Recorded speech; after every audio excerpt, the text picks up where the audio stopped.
David and Ebenezer were close friends.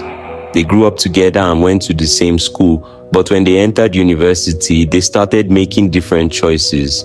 Ebenezer was wise. He believed that not everything allowed by society was good for him. He always said, everything is permissible, but not everything is beneficial. David, on the other hand, that loved to enjoy life. He partied, had fun with many girls, and believed that nothing bad could happen. He would say, it's just pleasure. What harm can it do? One evening, David invited Ebenezer to a club. He smiled and said, Ebenezer, you are too serious. Come and have some fun. Ebenezer shook his head.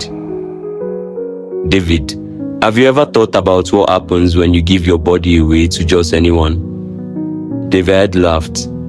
Bro, stop being dramatic. It's just fun. Ebenezer looked at him seriously.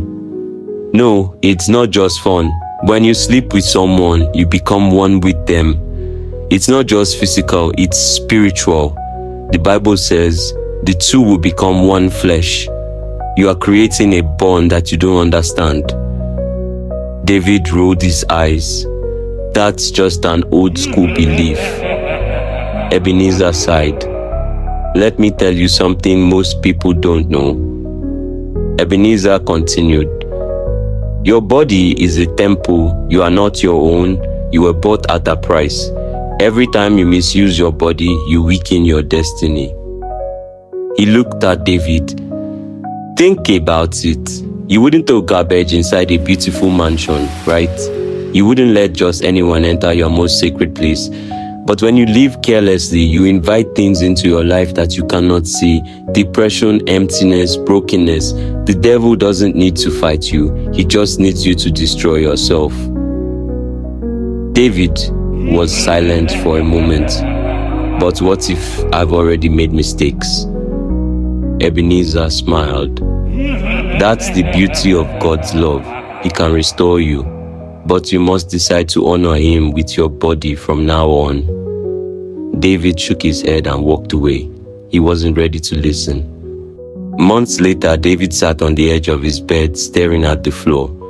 He had just been diagnosed with an STD. He felt lost. His heart was heavy with guilt, and his mind was full of regret. I thought I was in control, but I was actually a slave to my desires. He went to the hospital, and the fear in his heart grew as he waited for more test results. He looked around and saw other people, some hopeful, some broken, just like him. Then a doctor walked in, but this was no ordinary doctor. David looked up and saw Jesus Christ dressed as a surgeon. His face was full of peace, wisdom, and authority.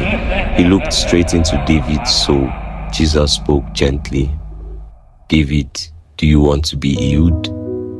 Tears filled David's eyes. I don't know if I can be healed. I've gone too far.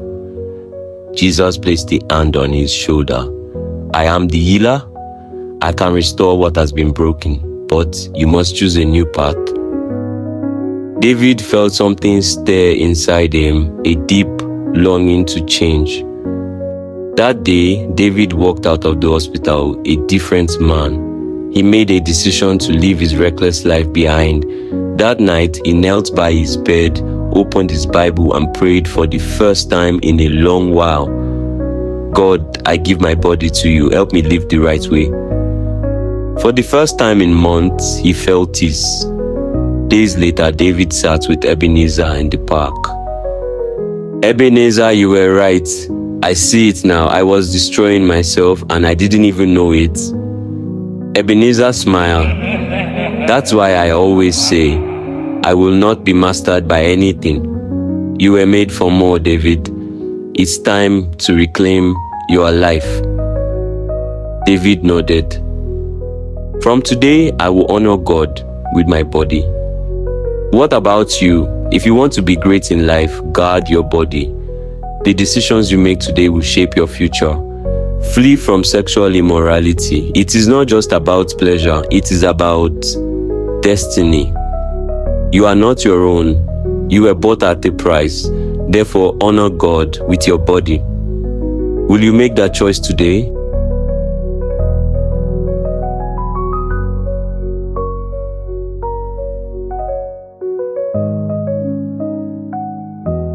Please like, share and subscribe.